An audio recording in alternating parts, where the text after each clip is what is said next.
Santorini and Patriotism. Santorini is the one place on our journey that had nothing to do with the Apostle Paul or New Testament history. It is simply a beautiful place our tour host wanted us to see. I do not have a lot of footage of Santorini because there were so many people one could barely maneuver around, let alone take tons of pictures. The video here in just a moment will actually start with us overlooking the ocean on our way to the island.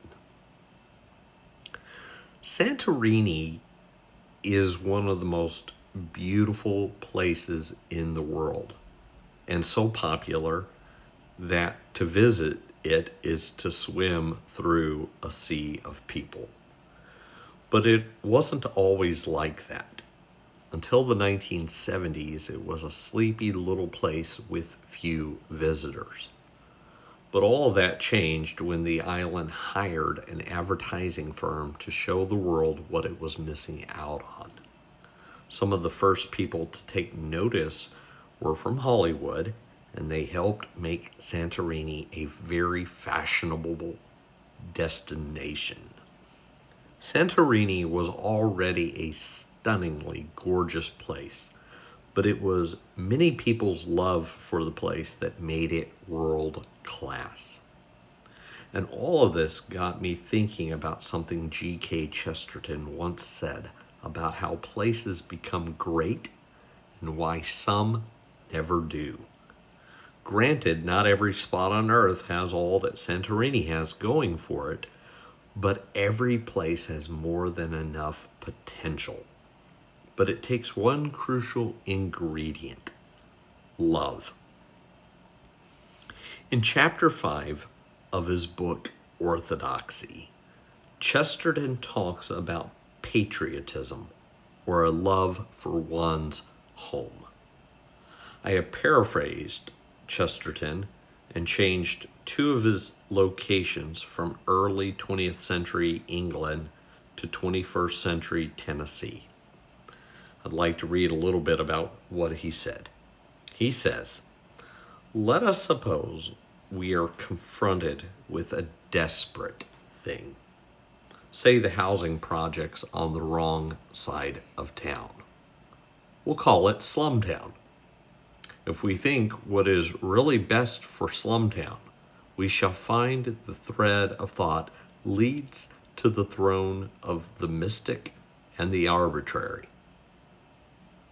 It is not enough for a man to disapprove of Slumtown. In that case, he will merely hate living there or move to Collierville.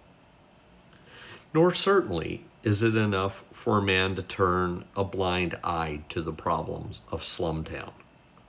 For then it will remain Slumtown, which would be awful. The only way out of it seems to be for somebody to love Slumtown, to love it with a transcendental tie without any earthly reason. If there arose a man who loved Slumtown, then Slumtown would rise into ivory towers and golden pinnacles. If people loved Slumtown as mothers love children, arbitrarily, because it is theirs, Slumtown in a year or two might be fairer than Florence or Nashville. Some readers will say that this is mere fantasy. I answer, this is actual history, the actual history of mankind. This, as a fact, is how cities did grow great. Go back to the darkest roots of civilization, and you will find them knotted with round some sacred stone or encircling some sacred well. People first paid honor to a spot and afterwards gained glory for it. Men did not love Rome because she was great. She was great because they had loved her. The prophet Jeremiah, writing to the exiles living in Babylon, has something similar to say.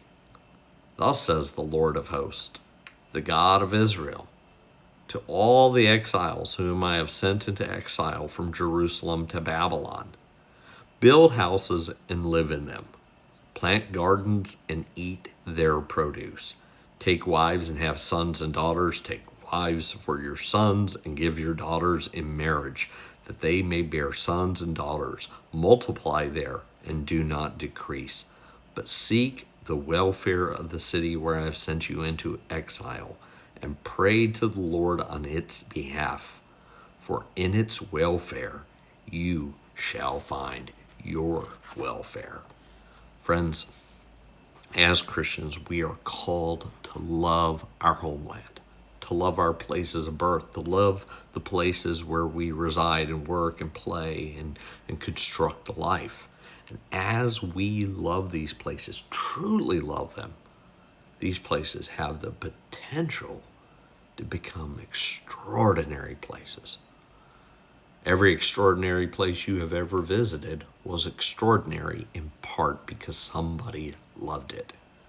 And every place that you've ever visited and felt a sense of deep regret or disappointment for the people living there, it was that way in part because the people failed to love it well.